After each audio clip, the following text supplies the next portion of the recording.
Viewers, and welcome to another episode of Space Science with Python. Viewers, we are almost finished with our project, with the Asteroid Reflectance Spectra project, and today and also tomorrow we will conclude the project with this autoencoder topic we just started a few sessions ago. So what are we going to do today and tomorrow? Well, last time, if you remember, I showed you the autoencoder lattice space, so the lattice space of all the different asteroid spectra, and we also colored them with corresponding class to see if they are clustering in some low-dimensional space. And we saw that even compressing the signals to 2 dimensions, we saw some kind of clustering, or let's say some kind of distribution of all these different classes. And today I would like to show you or talk with you how we can cluster these data points in an unsupervised way. And for this, I also, as always, uploaded a new Colab notebook, so a Jupyter notebook here in my GitHub repository. And today's session starts at cell 11. So all the cells before are the things we already did. We're creating the autoencoder, we are reconstructing the signal and training the model, taking a look at the reconstruction of the signal, and so on and so forth. There's only one minor difference to last time. Today we are creating an autoencoder with a lattice space of 5 dimensions. So a little bit more than the other time. Last time it was 2 dimensions for visualization. And today I was thinking, yeah, let's maybe increase it to 5 and hope that our reconstruction performance is even better. So this is now our autoencoder from last time, the training, blah, blah, blah, the loss function, everything looks okay. The signal reconstruction looks also nice for this particular case. And then also creating the encoded space for all other spectra as well. And that's where we want to continue now. And what are we going to do? Now, I would like to cluster the data a little bit. And of course, there are a lot of different clustering algorithms out there. So Scikit-Learn has tons of different algorithms for unsupervised clustering and so on.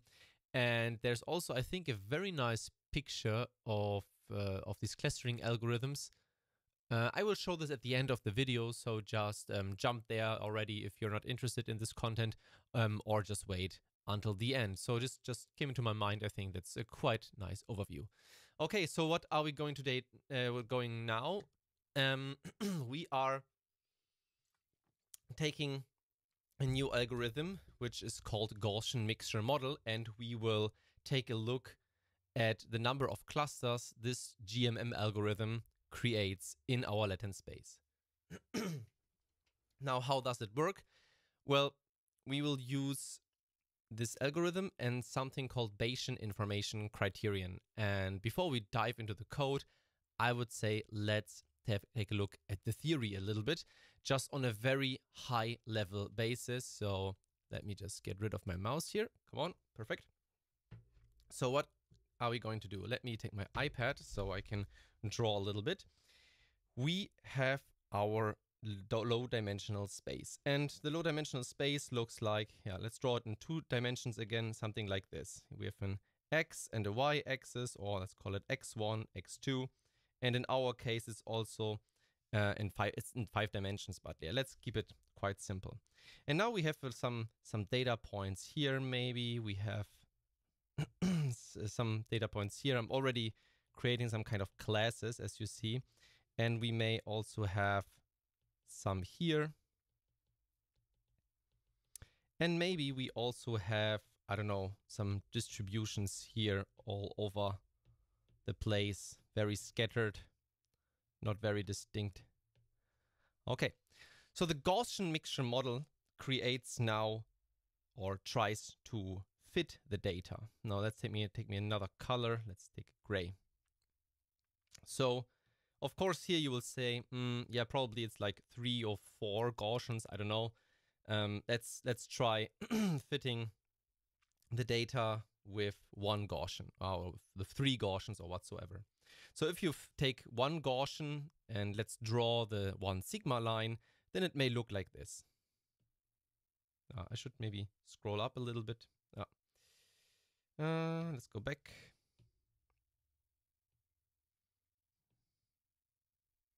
it maybe looks like this. Yeah, so not really, yeah, not very sufficient in our case. Now we would say, okay, let's fit maybe 2 Gaussians, and then we have maybe one Gaussian that looks like this, and we have a second that looks like this. Looks a little bit better. And then 3 Gaussians, which looks like this, and like this. Or maybe 4 Gaussians, which may look like this, this, and maybe a larger one that also considers our background noise. And then we can also do it with 5 Gaussians and 6 Gaussians, 7, 8, and so on and so forth. Now you will say, yeah, well, in this case, maybe we could work with 3 or 4 because we see it with our naked eye, right? We see the data. But what about 5 dimensions or 6 dimensions? Well, in this case, first of all, we have to make an assumption. The very first assumption is our data is drawn by some kind of multivariate Gaussian distribution. Just a small spoiler, our data in our autoencoder space is not really drawn by Gaussian, but we will see this in the next video tomorrow. And the question is, of course, yeah, how can I decide how many Gaussians are really sufficient for my problem? And for this, there is something called the Bayesian Information Criterion, the BIC. And the Bayesian Information Criterion, let me just write down the formula and then we will talk about it. It's K ln n minus 2 ln L. So let's take a look. What are these different parameters? K is the number of parameters that are used in our model, the freely choose parameter. So in the Gaussian, we have, of course, the mean, we have the position of the mean, the variance, and so on. So, but here it's really just the number of these parameters. N is the number of data points we have. And L is the likelihood of our fitted function. And the Bayesian Information Criterion is quite interesting because it's something, yeah, it's a quantitative way of describing Occam's razor. So Occam's razor says that the model with the least parameters is the preferred solution. So, well, what does it have to do with this BIC? Well, if you take a look here at we have two parts. This part here, part 1, and part 2. And now let's take a look at part 2. If we have a better, or we fit our data with different models, we compute a likelihood.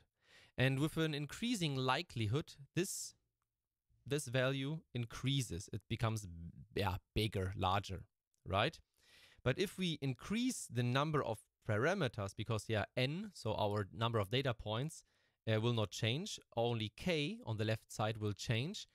K is the number of parameters. So with more parameters, this first part will also increase.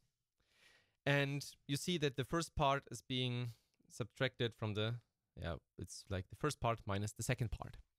So for our Gaussian, what does it mean? Well, let's take maybe a look and let's draw, hypothetically, this BIC value. Or maybe I should draw it a little bit better. BIC.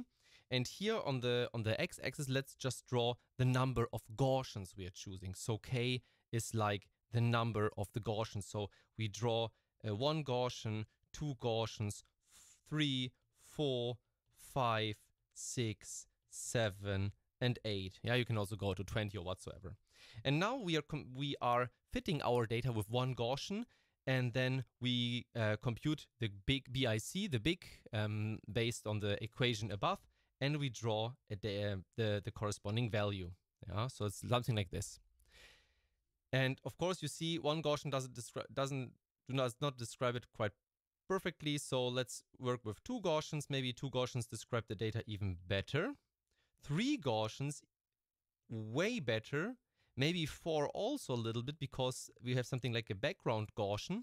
But then something happens. Now 5 Gaussians may describe the data even better, but the number of parameters we choose, so k, increases so much, corresponding to the natural logarithm of the likelihood, that more parameters are punishing this BIC value. So 5 Gaussians goes maybe here, 6 go here, 7, 8, and so on. And now if you draw now a small, just for the eye, we draw a line. It's not really required.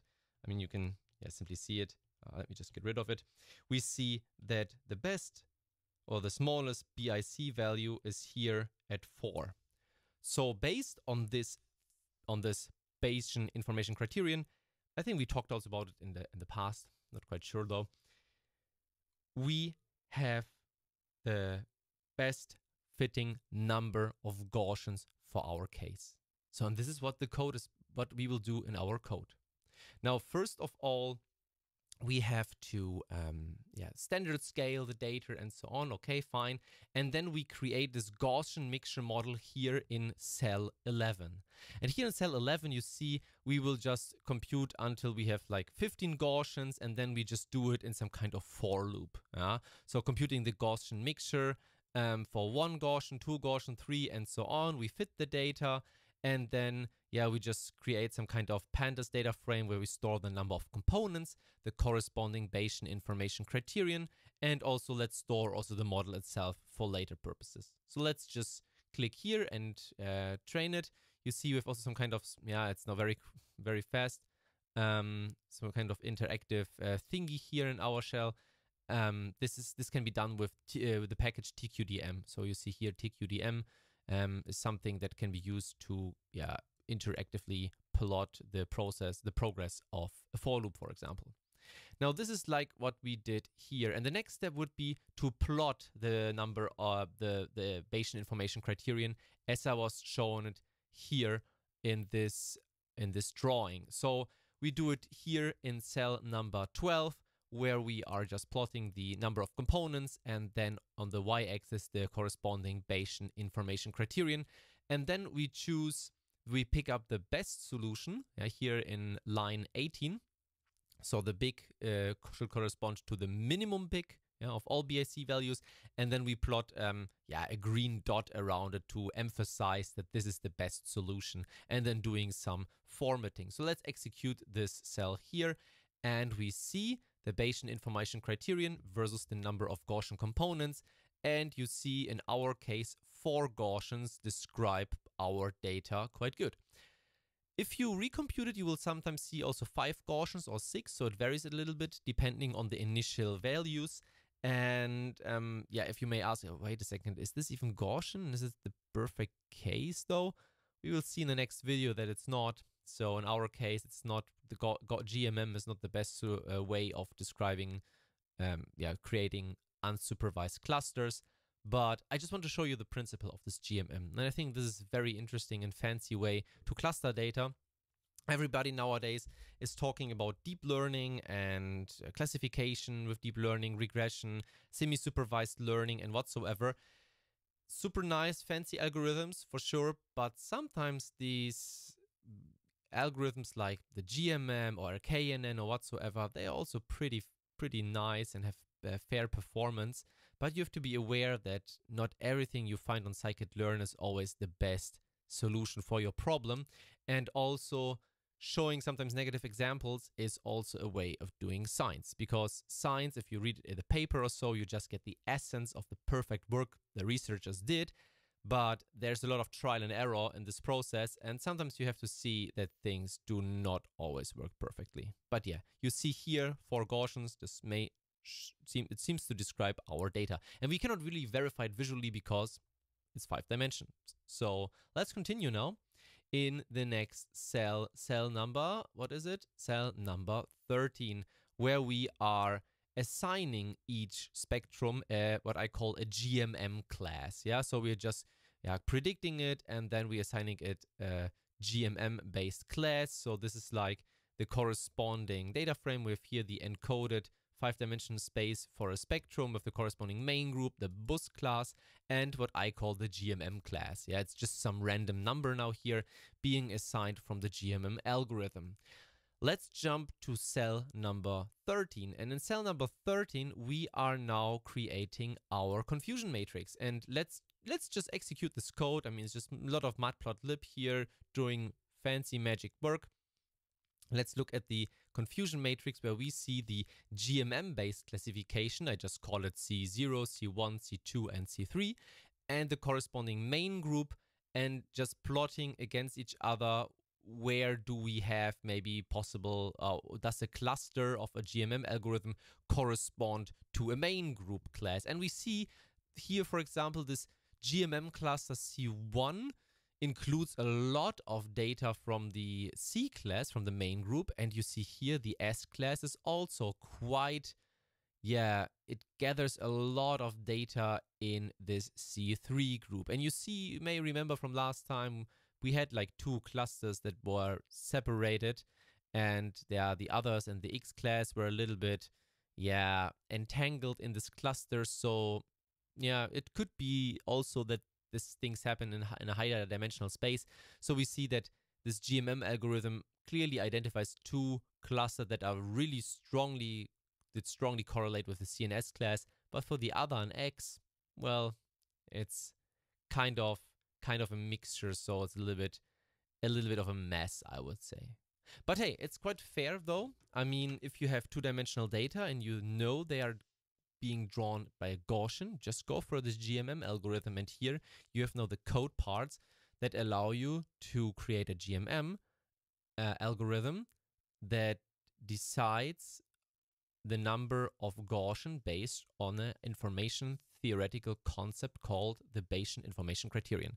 And I think this is quite nice and fair to use. So, but always be aware and think, are my data being drawn by a Gaussian or not? And to answer this question, we will jump into Notebook 14 tomorrow. And with Notebook 14 tomorrow, we will also conclude this project here, the Asteroid Reflectance Spectra.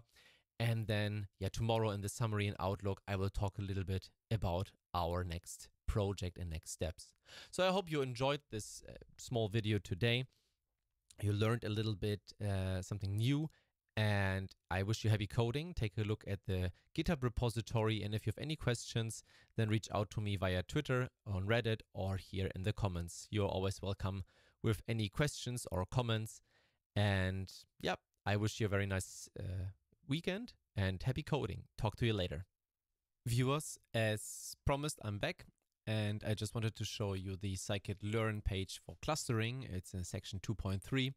And there you see the overview for clustering methods, here data points in a 2-dimensional space, and it shows the different algorithms in the columns here, like the mini batch k-means, affinity propagation, and we have also dbScan and the Gaussian mixture. Here's the Gaussian mixture on the very right side. And then different shapes shown here along the rows. And then also the corresponding performance of the models shown here in the colors.